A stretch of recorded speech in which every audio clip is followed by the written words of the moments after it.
大家好，我是老狼，这是来自一个二货的日常问候。大家伙儿不都是这么说吗？但是每天的基本要说的话还是要说。呃，今天也没有什么活动，然后在这里呢跟大家伙儿说唠些嗑吧。主要说的内容就是因为最近有一段儿始终有朋友们私信我说，狼哥，我想跟你走一段儿，狼哥，我想跟你学做自媒体，狼哥，我想跟你学拍视频。你也教教我啊。在这里，首先我先说几点，一就是说，如果你抱着上来就能赚钱的目的来做旅行、做拍自媒体，我劝你放弃，保留好自己手中目前有的工作，有的这个能赚钱、能养家的工作，不要去放弃，因为现在入行太难。为什么这么说呢？大家伙儿看我照片墙上有张照片，是20年底我们在文成公主停车场的时候拍摄的一张大合影。当时是30多个做自媒体、旅行自媒体的人在一起合影。但是呢，那张照片上现在大概得有2/3的人已经就是离开这个圈子了，不再做自媒体了，因为养不了家，出来玩一遍就行。很多人就像我们这么能够做成型的呢，能够也挣一部分小钱能养家的呢，都是最早是全面就出来旅行的，只为旅行，然后偶尔记录一下生活，而不是像你们想象那样，就是我出来了就肯定能赚钱，肯定能支撑我的旅行，支撑我养家糊口，支撑我的家庭，不是这样的。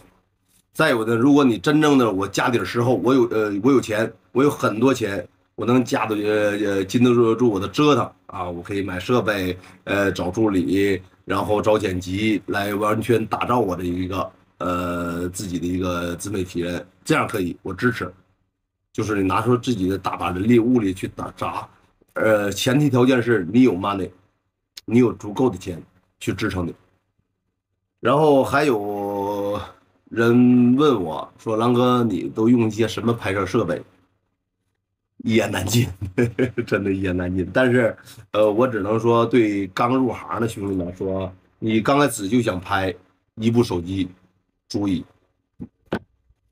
用不着其他的东西，一个手机包括你拍摄、剪辑、发送都 OK 了。如果你后期觉得手机不稳了，你可以把它配一个云台，用来应付移动中的拍摄。就是手机稳定器，这样的话你就可以拍出一个很稳定的画面，不管是横屏还是立屏。这是一个Insta360的手机稳定器。这个时候，如果你小有成就了，你可以选配一个运动相机，像这个是 Insta360的 S Pro， 这是个运动相机。它最大的亮点是在哪儿呢？它是支持翻盖的。这个画面就可以这样。有的时候你不方便，手机架在哪儿，又没人给你按快门，那么这个相机就可以这样，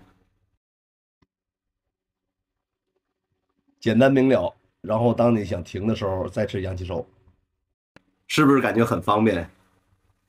这款相机呢，是我目前作为一个主要拍摄的一个相机来使用。一是它有翻盖功能，可以看得很清楚、很直观；再一个，它有一个手势拍摄，就是可以解放你的双手，把它架到哪块儿，直接你一手比，它就可以直接拍摄了。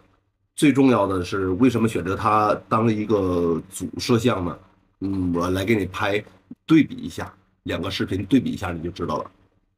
现在是我屋子里边开灯的一个情况，我把我相机切换到夜景模式。好，现在是夜景模式，我用360的 S Pro 拍一段视频，和其他相机拍一段视频来对比一下。现在关灯。S Pro 在夜景模式下拍摄依然画面很通透，这是其他相机的画面。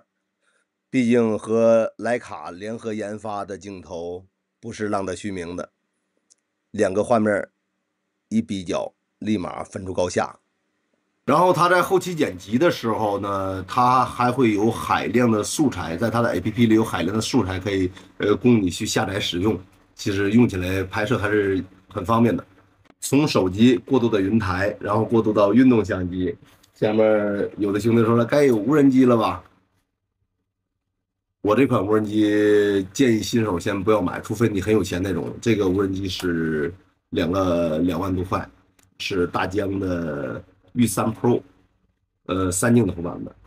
我最早用的是一个精灵4，当时是用的是精灵4，没有后边就没有别的了，只是精灵4。然后在康巴雍措和猴9点他们去走的时候，在那儿炸机了，炸坏了之后呢，我回头又买了个精灵4。那个精灵4后期用了一段之后，太笨重了，去哪儿背着太沉了，那个箱子很大，大家伙知道。然后我又买了一个大疆的 L2S，L2没有 S，然后直到我看小粉用了一个大疆的玉3 Pro， 我发现我不行，我还要换，因为那个画质真的不一样，然后我又换了个它。这个是一个卡片相机，作为一个备用相机来用。刚刚的画面并不是它拍的，这个现在基本不常用了，以前是用它拍摄的，现在不怎么用了。然后还有一部苹果的14 Pro， 加一个苹果的笔记本。我并不是在跟你显我现在有多少装备，而是我说这些，一旦你想这么做，想做自媒体，想做旅行，那么你呢，就不要说一开始就弄这么多。你知道我这些年拍摄设备吗？多少钱，朋友们？笔记本电脑我换了4个笔记本电脑，然后运动相机。1、2、3、4、5，运动相机5个，无人机4个，然后卡片相机的使用是1个，完了加上现在拍摄这个单反当然是看爸送给我的，各种三脚架不计其数，然后还有一些补光灯，各种补光灯。其实这是因为我现在拍吧，有时候拍风景需要这些东西。刚开始拍的时候吧，如果你没有起色、没有成就的时候，真不要去投资那么多钱，去一点点做，不要心急，不要说我一口吃个胖子，那是不可能的。还是说自己脚踏实地，一点点来。画面有点黑啊，我把窗户开开。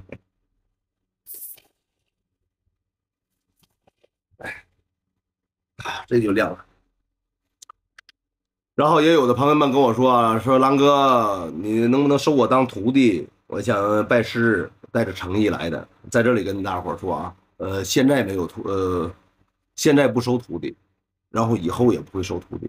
你有什么不会的、想知道的，你可以私信我，我可能不是会第一时间回复，但是如果说就是说你真的有需要那儿的私信，我肯定会回复，而不是那种单纯的你好你在吗？你回复我一下。或者那些什么有事儿直接说，直接把这事儿说好，就是狼哥我需要什么什么，直接跟我说，我肯定会回复啊。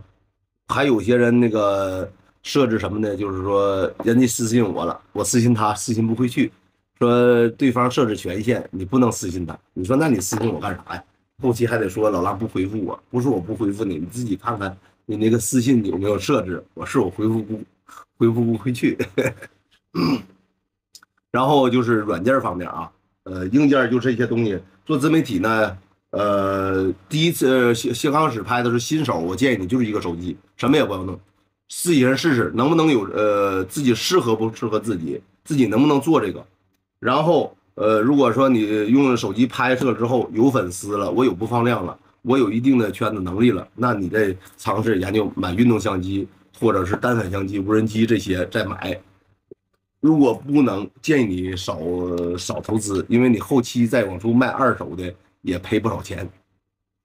好，然后关于思路这些事儿啊，他说我怎么拍怎么弄，就想问我的建议是啊，不要去跟别人学，我就是我就是自己，别人呢你可以去看一些视频去借鉴一下，但是千万不要去模仿谁。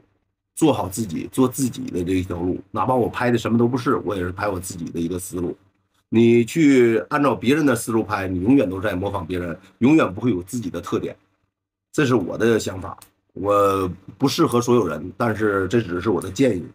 然后呢，在这里我也说一声，再好的设备也不如一个好的构图和一个好的思路。